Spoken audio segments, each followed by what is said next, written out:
That is wrong on so many levels. Well, let's go with that one, Mr. Dennis. It's April. Lord. April Fool's Day has come and gone. It has. Still surrounded by fools. Uncelebrated or recognized by me, I'm afraid, and it usually doesn't pass without some type of recognition. Yeah, I missed it too because I was offline that day. It was a holiday here, and I didn't miss it. No, I didn't care. No, but and and part of it is what I've this past week I've been in this thing about not wanting to watch the news. Yeah. Because there actually is something happening of some importance, maybe once or twice a week. Yep. But that doesn't mean it doesn't consume the news channels 24 hours a day, 7 days a week. And it actually is the same news being re-reported, rehashed, yep, reassessed by different analysts, bringing in panels, saying the same stuff again and again. Today, Morning Joe, who I like, who just talks and talks and talks, he had a former senator from Missouri on the screen, and she's pretty loquacious. And Joe was on one of his tirades, and when they're showing a split screen and Joe's on a tirade, the person who's waiting for the question or the intro or the handoff right, has to be looking, has to be actively listening to Joe. Otherwise, it's an odd look, even though Joe is just rattling on and on and on. And Claire McCaskill was a senator, and today, when it was her turn, she had spaced out. So there was this really uncomfortable long moment of silence, and she finally blurted out, "The reason I'm not speaking is because it's so unbelievable." And I thought, you liar. You weren't paying attention to Joe. As half of this podcast, I can't imagine what that must be like. No, I don't imagine you would. And really, we should. I should stop making the video that I produce for the patron donors is a side by side, so you can see both of us. So when one of us is going on and on and on, and the other's picking their nose, it's there to be seen. But I haven't seen you pick your nose. Well. Not that I want to. I mean, it's not a request. I can try and give you a demonstration. I don't know. No, gross. Speaking of gross stuff coming out of your nose. So what's the grossest thing you ever did with a booger in your life? That's I was gonna say a good question, but it's not really. I don't know. Maybe flick it across the room or something. That's it, huh? Yeah, I never understood the people that eat them. That's it's not atypical for children to do that when they're in their apparently 2 to 3 year old stage. Apparently they taste kind of sweet, but I wouldn't know. Well, I had a friend of mine who I stayed over his house, and come to find out, he showed me, he said, "You want to see my booger factory?" Oh, Jesus. And I said, "I guess." And on his windowsill, right behind his curtain, which is right next to his bed, he'd been picking his nose for I don't know how many months, and from the what at once was a wet booger, right, he built a house, or a factory, I guess. It looked like a house with a chimney. What? And a fence. I mean, he had been doing it for some time, and it was all pointillistic, but with boogers. Just now, that's nothing I did. Like making them little booger bricks. Press it on the glass of the window pane. So it's a one-dimensional image. Two-dimensional. Okay, he's not building a 3D model of a. No. That'd be a lot of boogers. I was thinking. Not that he wouldn't be up for it. Not that he wouldn't. I was be thinking up like for booger Legos. When you were talking, but okay. No. Yeah, well, that's even grosser. And I suppose you'd have to have real wet boogers to join the corners. You know, a snotty, drippy one. Right. If you could get a little blood, it would probably help catch things too. Just saying. I mean, I wonder too. Real bricks. Maybe real bricks have mortar in between them, right? So. Well, how about earwax? There you go. For mortar, huh? The boogers are usually harder, right? So they make little round balls and then use the earwax as mortar. I think we could be onto something here. This is a new fad. I think we could sell. I know. Sell a game that's based on the picking of boogers and the building of things. I was thinking like maybe patterns, like people that do cross stitch. You can buy a pattern that like tells you what to put where to make your. That would be good. Based on the type of booger. Right, of course. The first thing you have hard pebble like one thing, runny, snotty, but still containable. Right. Otherwise, drip dry. Honker with blood on it. That's a type. Yep. And the old bloody honker. And also crusted over scab. Hey, if it comes out of your body and hardens, you can use it. Feces notwithstanding, or well, for sure. For shit. What did you recently do with your feces that you forgot? I read somewhere where someone like escaped something by they were in a really cold place and they did a nice turd and like shaped it into like a knife and then was able to like cut themselves free or attack their attacker or their with a frozen turd. Yeah. I mean, I guess if it's hard, sounds like a wife's if it's tale. hard enough. Well, it sounds more like a wife's husband's tale. Well, what wife? Yeah. What wife would tell this? That's a husband's tale. Yeah. I don't know. Right. I'll see if I'll dare to Google that and see. Tales from the Rodriguez. You haven't taken a Rodriguez for a while, have you? No, I haven't. Although your trip overseas was. Well, no, it's that's different, the opposite. That's the inverse. Right. That's a Rodriguez for her, which is called a Sophia. Yes.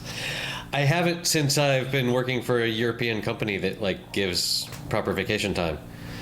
Right. But yeah, I don't know. I don't think we have one planned for this year. I think we're going to go all together, but we'll see.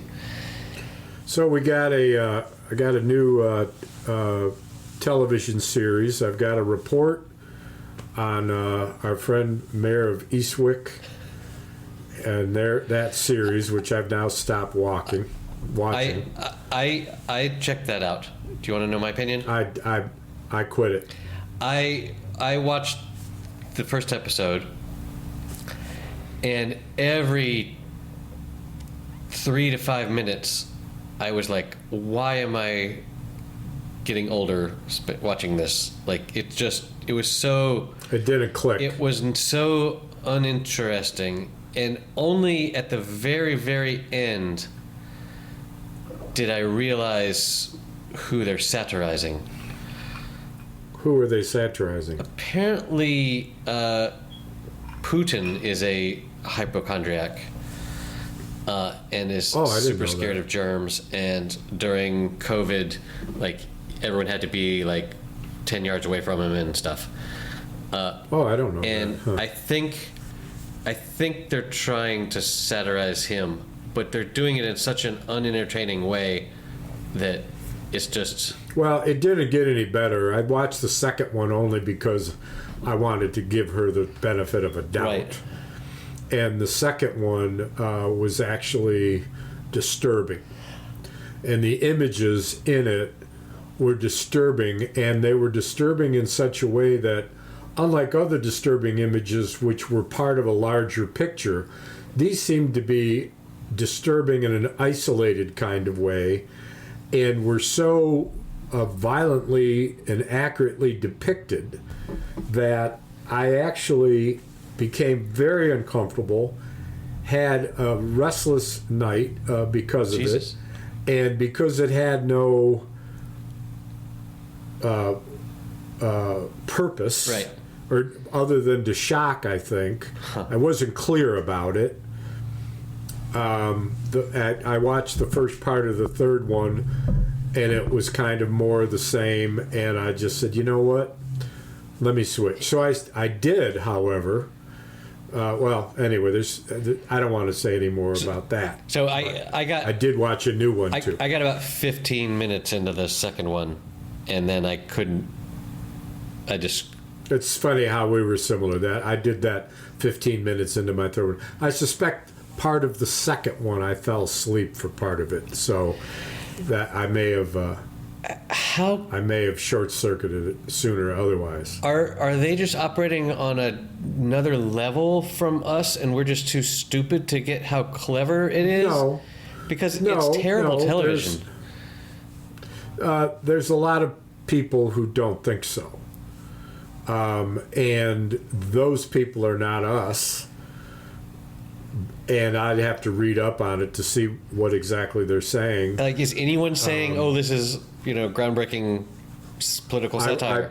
I kind of seriously think so. Yes. You can find that about any series, because you can find anybody True. who's willing to say that. Look at the raves of Your Honor, which was fucking mediocre at best. Yeah. At best. At best.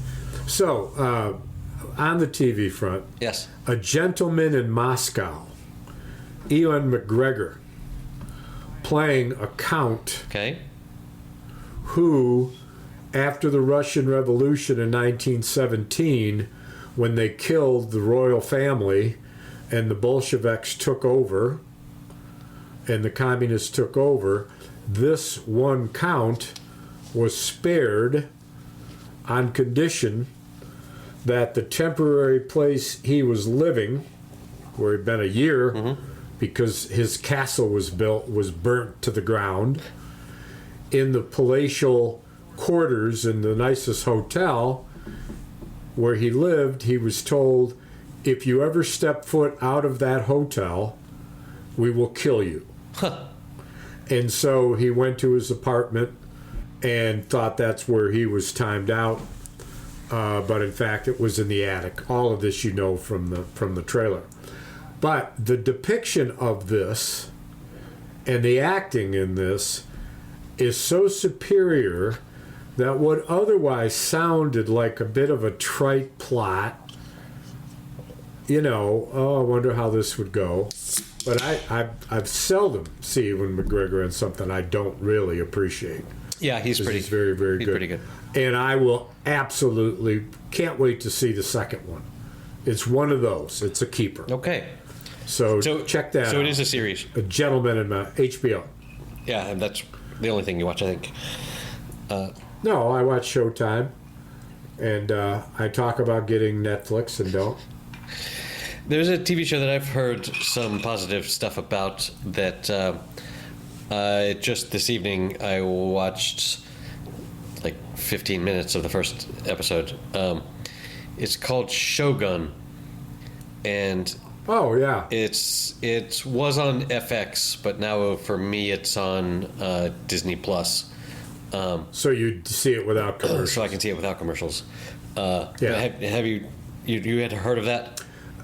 I've heard of it. I've seen it on my screen. I can click on it. I see it's FX. Yeah.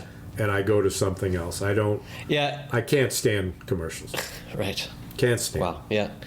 Yeah. It hadn't occurred to me that because it's on FX, there would be little it'd be chopped up into commercial stuff. But yeah, so I don't see it with commercials. And I don't know, it's beautiful so far, but there's blackouts for you, right? Blackout a scene. No. Instead of a commercial, there's just a blackout to a scene. No? Well, yes, but you mean an immediate cut, yes. Yeah. But, like, you can tell when you're watching things that were built for commercials because they'll do little mini cliffhangers and then immediately... Yeah.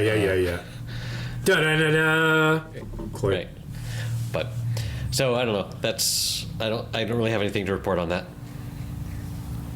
So that's the entertainment news. I'm proud of you for backing away from the news. Like that is just a mind virus to pay attention to the 24-hour news channel people. Well, and the thing is, I get the gist of it on my feed, and while I might be prone, if I happen to want to watch Ari Melber on the beat, if there's something on my feed I want to know more about, I will go to him to hear it.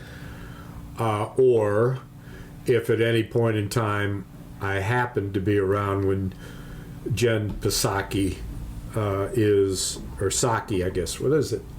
No, it's Jen Psaki, former Biden spokesperson. So does a great job. When you say feed, what do you mean? On my phone. What app? My news feed. Google. Google. So you open up Google News? No. Let's see. I open my phone and I go to Google.com. Yeah. And there is the snippets of the news. Huh. Interesting. And depending on phone calls I've made or ads I've looked at, I get all sorts of material relative to that. Right, of course. Commercials, so to speak. Come-ons. So I fell to a scam last week. Nice. And you know the last scam story with the alarm and all that. Remember, I turned my computer on and the alarm went off. Yeah. I had begged them to turn it off, and they got me. And just before the bank information, I caught them. And yeah, you called me, and I was like, foul. yeah, no harm, no foul. So this time, I'm one of the places I go when I'm searching around is I go to these blogs about fishing where I fish. Of course. Which end up to be pretty useless. So I don't do it much anymore already. It only lasted about a week. And so an ad flashed up about one of the best producers of fishing gear. It's called Sims, S-I-M-S. And there was a closeout sale, wholesale sale at Sims for closeout that said 75 to 80% off, and I went to it. Good looking Sim site, what you'd expect it to look like, and had menu after menu of stuff. And I picked out a pair of boots that were incredibly cheap and a vest. 2 different transactions. Even though if I'd combined them, I would have had free shipping. I didn't think of it, so I did it twice. And I never got a notice. I got a notice that I had bought it, and it said, and we'll let you know when it's shipped. Several days later, no shipping. I checked it, and I went to the so-called website, no longer exists. Tried the telephone number, did not exist. And coincided with that, I got a call from my bank that wondered whether or not someone had been using my credit card. And one of the credit card charges that they questioned was this one to some outfit that was called smartcarbos.com, nothing to do with Sims. And so I said, you know what? I think that, that is a scam, but I initiated it. And they said, well, then it's not a identity thing. You started. You're the this. dumbass that. Yeah. This is a charge that will be deliberated, but you've been scammed, but you fell for it. They didn't use those words. Yeah. And so I'm waiting. I canceled the card. Obviously, my new card came today, and I'm going to look at my bill and I'm going to say scam, not scam, because I did use the card legitimately, and I just said, boy, the trouble that somebody went to create the site, and it was $75 for me, but the other thing they did, which was a aggravator to the review, was that they charged an amount different than what they told me in the email they charged me, or what they told me on the invoice. Right. It was a different amount. So when somebody said it was $79 or $74, I said, no, that may not be the one. This one was $74.99, and they said this one is for $71. And she said, no. That's one of the ways that they confuse the issue. Interesting. Yeah. So you couldn't quite match. You couldn't match it according to name. You couldn't match it according to amount. Right. The card doesn't have a lot of information on it, obviously. But I said to the lady, I said, how can I fall for a scam? Again, so as I was doing a Facebook thing, which I am disgusted with Facebook all the way around. It's such a waste of fucking time. Uh-huh. People chatting about what the fuck they ate, and then somebody commenting about what they ate, and then somebody commenting on what they said, and Jesus Christ, I wish I never did it. I never started it until about 2 months. You just need better friends. I guess. But anyway, this ad came up. And I double-clicked on it. It came up again, and I reported it. Uh-huh. And replied to all that said this is a scam. Yep. So it was a phishing blog that they infiltrated. Easy enough, just join and open it up. Post. It's funny that it's about fishing when fishing with a PH is a type of scam. Well, now that you mention it, it said Sims fishing gear, and fishing was spelled PH. Yeah, that'd be funny to make a scam so obvious that people doubt that it's a scam. Huh. This can't be a scam. Who would be so stupid? Right, exactly. Raise your hand. Nice. Raise your fucking hand. So I went to the river yesterday. That's a story to tell, but... So while you were telling me about your fishing scam, I looked up the poop knife legend. Yeah. And apparently there is this academic urban legend. What are you doing? Go ahead. Don't. Well, you're making a bunch of noise. Well, don't, man. I'm fanning my throbbing fucking infected toe, but now there it is. You happy that you have this image now in the world? Fanning your throbbing fucking toe. Two people who are listening are like, gross. They probably shut it off. If they, of course, if they didn't tune out during the booger session, right? That's how we clean. Yeah, we cull the herd. Filter. Yeah, that's right. It's a filter. Yes. It's a filter. Well played. So there is this urban legend that some guy was out in the Arctic and he made a knife out of his own poop, and it's been repeated, like all good urban legends. It's been repeated in several different places and with no real citation. But I found this article that I will put in the show notes, titled "Knives Made of Frozen Feces Don't Make the Cut," disproving a well-known legend. And this journalist went home and shat into a bag and put it in the freezer and did this experiment where he sharpened some turds, and turns out they don't really cut very well. They don't cut. So now, the people that have made it this far in the episode have learned a thing. That if you need to cut something, don't try and use your own shit. Frozen. Well, you wouldn't try and use a nice, fresh, hot one. Well, given our potential listeners' ability to discern things, I don't think that it goes without saying. Oh. Remember this. If you are actually listening to us, right, you're probably, no, I love our listener, but not the sharpest not the sharpest turd in the drawer. Not the sharpest turd in the not the sharpest frozen turd on the dung heap. On the tundra, yes. So there you go. Good, solid news.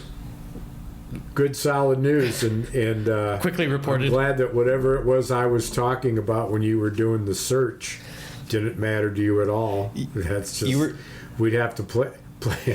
We'd have to play it back to see what that was. But you took some time, and it's good. You were talking no one knew about getting fished. I went on, and you took a break from listening. You were, it's like that journalist that you're talking about, where she just spaced out. At least I'm not That was, scrolling on my phone. Clay McCaskill.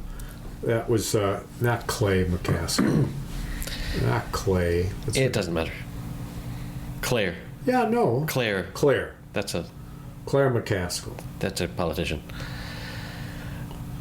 Okay, so tell me about going to the river. So it was one of those things where it's like, if I'm gonna fish this week, it's gotta be on Tuesday because of doctor's appointments, work-related stuff, this and that and the other.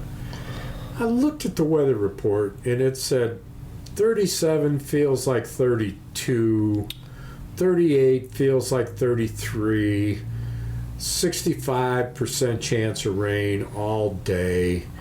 And I'm thinking, there'll be no fishermen there. I'll be alone. That's a plus. Right. Because the water might be a little deeper. The fish may come up the river. And if I don't go, I'll wish I had. I go. Yep. And I will tell you what, I was dressed for it. But I will, it was a 4-hour trip. And I will tell you just the beginning and just the end. Good.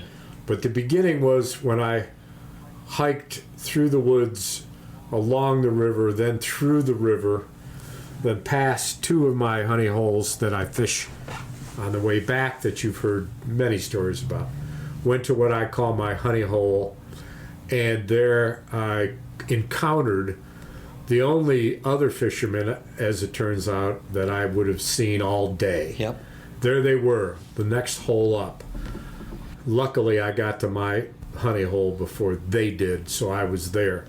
While they were there, I was a bit distracted from them walking behind me, which means you can't throw quite like you would, etc.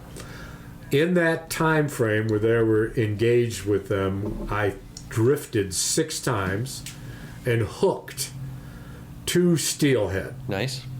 And thought, oh my God, this is going to be a good day. And the guy said, wow, we've been fishing all day. We haven't. What are you using? Yep. And I told him, and he moved up to the next hole. Little did I know that would be about the only action I saw for the next 4 hours. And that's a story that's told again and again. Fishing at the end result, Colorado River, beyond the Grand Canyon, but still in canyon environment. And in the first 3 throws, I caught a nice fresh trout and thought, oh boy, little did I know, 6 hours later I'd be looking back and say, the only fish of the day, and I didn't bring enough water, and I think I'm going to die on this dry desert road that I decided to take back to the truck. But anyway, I'd veer off my topic. I guess fishing has to engage the same sort of neural circuitry as like slot machines or gambling. Stargazing. Well, no. Well, if you're looking for like a shooting star or something, but just the total randomness of when you get lucky, and no, not. I mean, so it's much. not total randomness because clearly there's some skill there, but the best fisherman, if the fish just aren't biting, isn't going to catch anything. And if the fish are really hungry, then shitty fishermen can probably catch stuff. So let me explain something, and then you rethink what you just said about this. Okay. So the difference between a great fisherman and a good fisherman, that if a great fisherman were at the hole where I was, where I hooked two, came back later, much later, 4 hours later, didn't hook another one, but while I was there, a fish that was well over 30 inches long leapt partway out of the water at something that had drifted by that it wanted to eat. Yep. And so I knew, of course, like I knew in the morning, that there were fish there. A great fisherman would have thrown adrift 5 or 6 times and then changed the fly, changed what was on. Another 5 or 6 times, changed it again to answer the question, what are they interested in? Or, at the end of the day, are they interested in anything? In freezing temperatures, in rain at 37 degrees, feels like 32. Yep. And the fingers in what become wet gloves, right? And the just the wearing down of the day, particularly as the day goes on, your motivation to change flies, it's almost stronger to say, I think the setup's probably pretty good. I'll change holes. Uh-huh. So I have what I think is a good setup because it hooked fish. So instead of changing it, I go to the next hole, no luck. Go to the next hole, no luck. Next hole, no luck. And then before I come back down, hole after hole, I change up. Is it common for fish to go after different baits at different times of the day? Depending on what's going on with cloud cover, clarity or lack thereof of the water, the particular color of the water, whether it's teal or brown, depending also on the heat factor, whether it warms up more or not. Cloud cover, big deal, but sun is a killer. Rain. So yes, the time of day all depending, but know that many fishing reports will say one of two things. They seem to be more active in the morning or they seem to be more active in the afternoon. One of the reasons I don't mind starting to fish at 10 or 11 a.m. is because my experience is that I have better luck between 3 and 4 o'clock. Uh-huh. So that's about the time I want to be leaving the river, going back through my holes again. Uh-huh. So there's something to that, which may be related to the moon and the sun and gravity and God only knows what, Going back through your holes is like playing the back nine. No, it's more like playing a 9-hole course but playing 18, and the second 9 you play backwards. That's exactly what it's like. Right. So Tiger Woods getting ready for the Masters. You followed any of that? No, I have not. He did a broad text to some of his compatriots. The whole gang is back. The LIV PGA split doesn't affect the Masters because it's a private club and they invite who the fuck, according to the rules, is invited. Right. And a Spaniard, your man, John Rahm, is last year's winner. Yep. Rahm, he's got the dinner this year. You need to look at the menu. It's a complete Spanish menu. Nice. And I'm sure there's some stuff that you'll recognize. And Tiger texted a group. I don't know who the group was for sure. And it was 4 a.m. And it said, I'm here working out in the gym. What are you guys doing to get ready? Nice. I thought that was real nice. Oh, this is... He played a practice round with one of his best friends. What's his ass? Justin. This is nice. I just looked up his menu. It's all good Basque food. Including the main entree is a Basque dish that his grandmother adapted or perfected, or nice. Her version of that. Yes, this is very, very regional. Rodaballo al pipil. Yes. Mil hojas de crema y nata. Yes, this is very, very Spanish. So what catches your eye? I mean, all of it. This is... What's the appetizer? Well, there's a bunch of starters. There's Ibericos, which is nicely translated here. That's funny. There's a typo in the USA Today. They mean acorn-fed Iberian ham, cured pork loin, but they said accord-fed. So the best Spanish ham is with pigs that only eat acorns. And they're not like fed acorns in a trough. They live under the trees where they fall. They're wild caught. Well, they're not wild. They're in a Acorn Farm. They're fenced in. Acorn Pig Farm. Yeah, Acorn Pig Farm. Charlie's Acorn Pig Farm. Exactly. And then there's a tortilla de patatas, which is the typical Spanish omelet with onions and potatoes. As a starter. Yeah. Must be small. Yeah, I mean they're cut up into little tapas. It's not a whole omelet. Yeah. And then chistorra con patata. That's Basque spicy chorizo. That I love and I like to make. Lentejas estofadas. Mama Ram's classic lentil stew.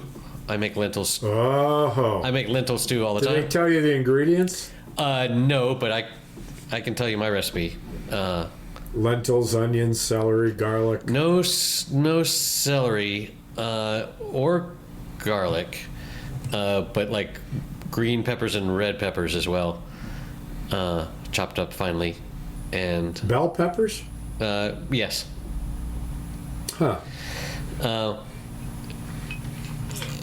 And then cook. That must give it a great texture if they're yes cut fine. Yeah, and sometimes I'll put in leeks instead of onions, and it's all good. And then croqueta de pollo. That's translated into creamy chicken fritters. With potato. Oh wow, I don't think that's well translated. So a croquette in French / English is you it's made with like you make this sort of dough out of flour and finely like shredded chicken, and sometimes you can put like mushrooms or something in there, and you form them into these little balls, typically like pierogies. I don't know what that is. But typically the way you form them is with two like soup spoons. Yeah. And then you bread them and fry them, and so they got a luscious inside. It's sort of a creamy inside, yeah. Well, pierogi is a Polish dish that is a piece of dough, stuff put inside, sauerkraut, cheese, pork, whatever, right. Then a top put on it, pinched around the outside to make what looks like almost the top part of fake dentures. Right. Right? that shape like that, and they're fried, buttered and fried with onions and mushrooms. You would love Yes, them. it sounds It's dough though. It's not deep fried. It's pan fried. right. Yeah. What you're talking about is deep fried. Well, yeah. I mean, we do it in a frying oil. pan, but with lots of oil. Yeah. Well, then that's not deep fried. Yeah, true. But yeah, that's pan fried, but heavily Yeah. pan fried. And then we have a Basque crab salad. That sounds lovely. Now, what kind of crab would that be? Dungeness? Changuro is the Basque name. Let me search for Changura specia. I don't know the actual. Oops. I don't know the actual type of crab that it is. So, when I make it, or when I go to typical, not fancy restaurants, it's like fake crab meat. Oh, can't stand. If they don't spell it with a K, then you can get your money back. They don't. They don't spell what with a K. Crab. If they serve fake crab, which is pollock or cod, if they serve fake crab and they spell it with a C and it's fake crab, you get your money back. Ah, okay. That's a scam. Well, yeah, but like, sometimes I like making it home, and it's a lot easier to buy some fake crab, and it's not horrible. I don't know. And then there's a turbot in Navarro white asparagus. Okay, that's fine. Rodaballo. What's turbot? It's a kind of fish. Oh, turbot. That's right. A European flatfish. And this isn't a starter. This is one of the two or three entrees. One of the two main courses, yeah. And then now, did they get both? You would think. Yeah, in a like a wedding scenario in Spain, you would get both. In entree one, entree typically the fish before the meat. Yeah. But in some restaurants, you have to pick which one you want. So one or the other. So I don't know. And then and what about dessert? The dessert is what they call mil hojas de crema y nata. Mil hojas is a puff pastry cake. It literally means 1,000 sheets. So, like a bunch of sheets of pastry, and it's got full of custard and cream. And then And what on top of that? What do you put on top of that? Simply nothing. Maybe some cinnamon. Sometimes there's like a little bit of frosting or something on top, but yeah, it's good enough as it is. And it's fun to peel off the layers and eat them individually. And what kind of wine are they serving? The wine is a Basque white wine called Chacoli, which. But they don't have a red. To go with the stew. He will also serve red wine. Jesus. This journalist. They will have red wine. It spelled wine, WIN. Yes. What the hell is this guy like on the fly? And it doesn't specify exactly what kind of red wine, but maybe it's fucking AI. Yeah, maybe. That's interesting. I will put that in the show notes. That is super Spanish. Like. Well, I'm glad he's doing it. You know, when Bubba won, he did a typical kind of Southern meal. And you remember Fuzzy Zoller, who made the racist joke when Tiger won his first I remember something about tournament that. And said we'll look forward to him serving fried chicken and watermelon at the dinner. Yeah. I remember that. Whoops. Yeah. Well, so Tiger's 48. He said in a report that his ankle didn't hurt anymore, that he no longer has any bones, grinding against other bones. And he said that if he plays once a month on the tournament with a week to get ready and a couple of weeks to recover, that he thinks he's coming back. And the world of golf is better for it. That is for sure. Nice. I'm looking forward to, when he won the last one, which was when 3 years ago, 4 years ago, he was on the par 3 in front of the creek, and as the other golfers were hitting into the creek, you realize that they were giving Tiger the win. If he won, this would be why, the beginning of why. And of course, when it was his shot, he knew enough to go just a little long, right, and landed halfway between the hole and the back of the green. Yep.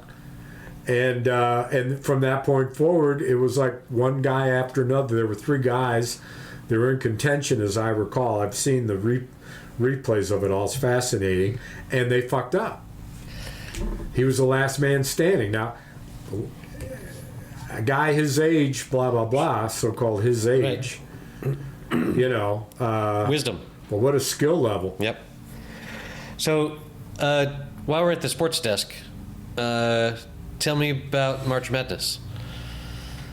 Oh, so interesting. Very, very, very interesting. So, Michigan State played UNC. UNC, and very, very much better team. UNC played the best 12 minutes of their season, beating them in the first 12 minutes. Then played 12 minutes without scoring a basket.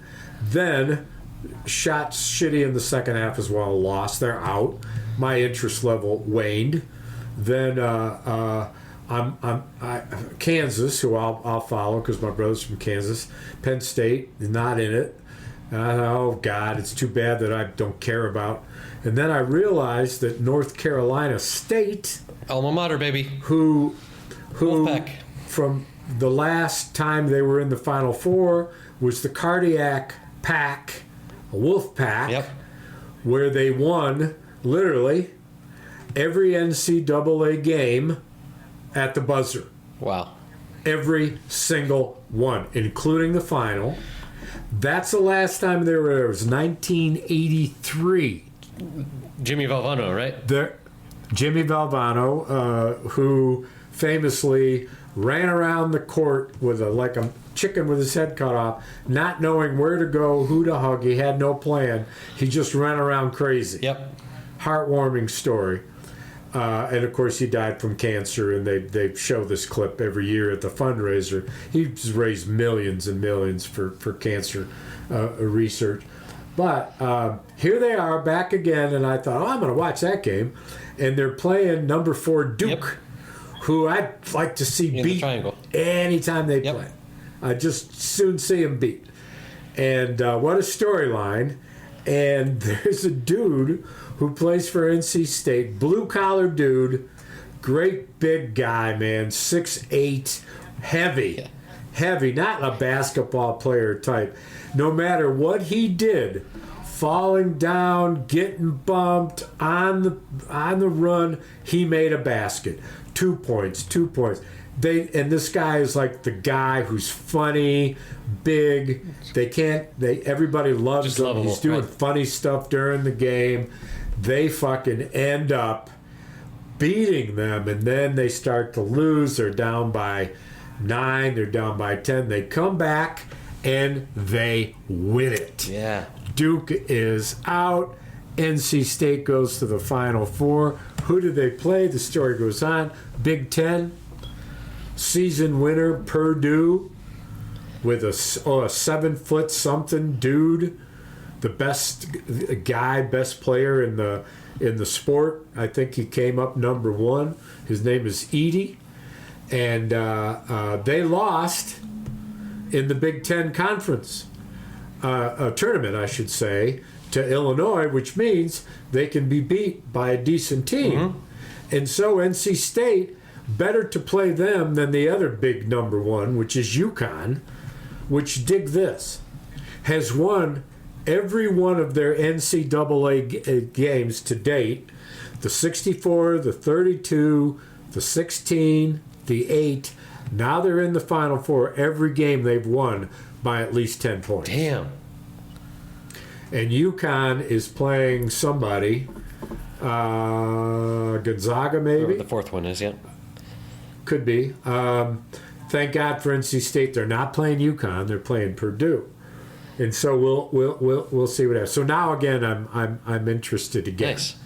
And if you watched any, you could get about a 15-minute version of the game online and see the main stuff. I'll have to see if I can find you that. would enjoy it.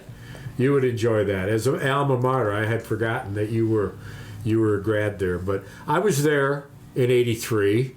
I had you're there in the triangle, Yep. and you kind of have, if you move there, you kind of have to pick who's your team. Right.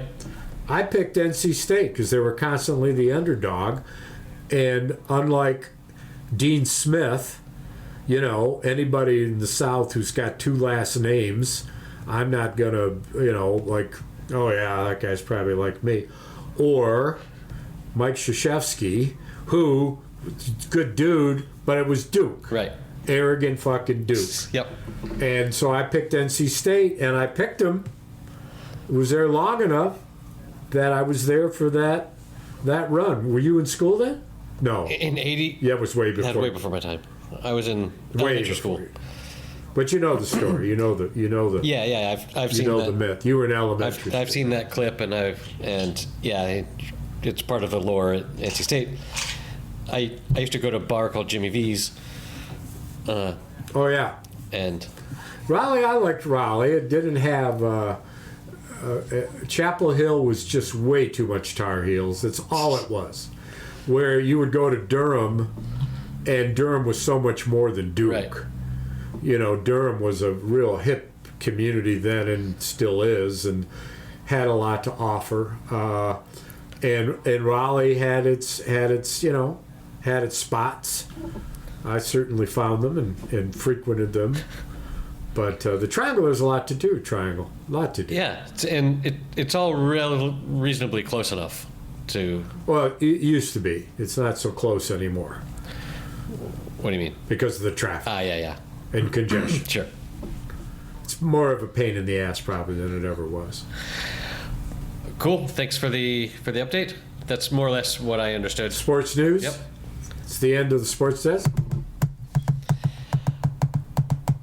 That sounds nothing like what it should. I have cheese news from the cheese desk.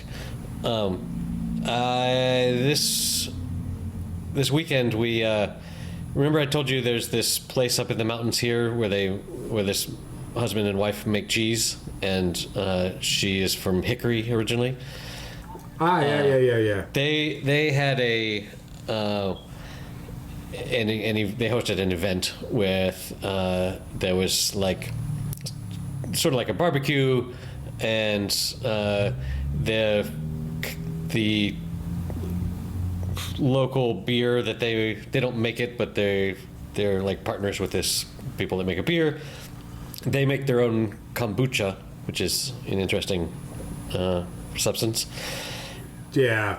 And yeah, I'm not a fan. and but my wife and son and I drove up there. It's so many curves to get up to this, just the middle of nowhere, and I think, why would anyone choose to? I mean, it's beautiful, but boy, I would never choose to live that remote. And yeah, so there were some cheese starters, and then just sort of nice conversation with a bunch of other random people that know them through various channels. And at the end, they did a little workshop where they sort of tried to teach us how to make butter. where already they had already done most of the work, but they had whatever, I don't even know exactly what it was, but we had to The churn. so there were some people that had like some milk stuff that they were like shaking, or there was one thing that had a little thing to turn. It wasn't like an up and down churn, but my group was assigned to take this already buttery like substance and with our hands in a bowl of cold water, just sort of massage it so that some part of it left out to clean it. So like the water ended up all milky, and then we had to change the water, and it had to be cold water because otherwise it would sort of start to melt. And another group went outside into the mountain and found some like herbs just in the forest somewhere, and brought it back and chopped it up, and then we rolled our little butter thing in the herbs. And so When you ate your butter, what did you put it on? There we just made it and brought it home, and the next day I spread it on some toast. Toast. Yes. I'm a big fan of crackers and butter. Yeah, that could be a thing. So when you're making cheese, I don't know if you know, this is an old story, I guess, but that there's with the churn, undoubtedly some of the cheese kind of catches on the top of it, where there isn't a lot of action. It dries there, and it's called a crust. Okay. And it's frustrating when you go to clean it, and that's where the saying came from, because housewives would go to clean the churn and they'd say, "Cheese us crust." That makes a lot of sense. I gotta clean this. That's how the Messiah was named. It reminds me a lot of the booger art. Well, we managed to get past that. That was grotesque. And the reason that I went with my wife and son and not my daughter is because she is currently on a school trip to the south of England. Ooh. Which is pretty crazy, to go, with a bunch of other teenagers to another country, and she's staying with a friend at some family's house, and then their landlady takes them into school. So they're there for a whole week, and they go to this school that's really more like a language school. Where they're, I guess, learning English, but she doesn't need to learn English, so I don't know. But she said her English teacher, who's British, said she's been taking kids there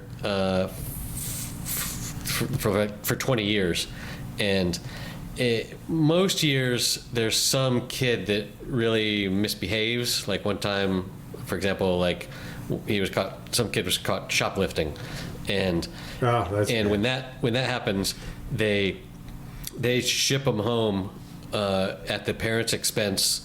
And if there's no flight to the local airport, they'll ship them to a faraway airport and just say, "Parents, go get your kid," because we're kicking him out. But apparently, her teacher said, every year there's some kid like that, but this year they're all misbehaving. They're just so she can't punish anyone, because, to be fair, that she'd have to send almost all of them home because they're just such shitheads.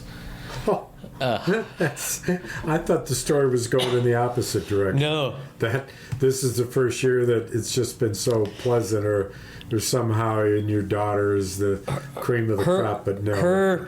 She didn't get any trouble. No, of course. But I swear, her peers at every stage of the schooling process the teachers have said, "Wow, this is the worst class that we've seen." So I don't know what was in the water when she was born, but people, her peers are just naughty lads. Naughty lads and lasses. Indeed. So with her gone, that and so your childcare load is easier, just one, or is he on vacation too? No, he's going to school. Yeah. And at this point she's very minimal childcare load. She goes to school and all her stuff, and there's lunches and some transportation, whatnot. Yeah, there's no transportation. Well, so what was this is our closing note? Tell me about the Spanish Easter celebration and the food. Okay, so my wife did make some of the traditional stuff that her family makes. And that included a white bean and spinach soup that often also includes cilantro and some other spices. No meat? No meat. Romero. And some other spice that I can't remember the English name for. And that is always, every single year we have that, and every single year I say, damn, this is really good. We should have this more often. Like, why do we only have it for Easter? Yeah. And the other thing that is typical is a just fried cod. Breaded and fried in a pan. Thick steaks. Yeah. Fillets. Thick steaks. And that's typically what we'll do is we'll get salted cod. Like, that's a common thing in the Basque country. That's how the Basques were able to travel so far. But for that you have to like leave it in water for a day and then change the water and like do that like for 4 days in a row to get all the damn salt out. And this year we just bought non-salted cod and it was fine.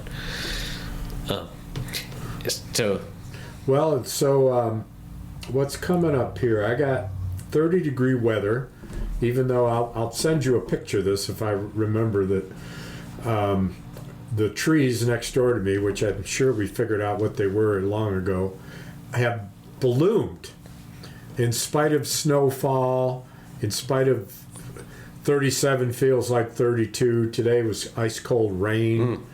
You know, I'm doing outdoor work and caulk won't work, putty won't work, liquid nails won't work, all the stuff I need for this outdoor improvement on this guy's house I can't use because it's too cold.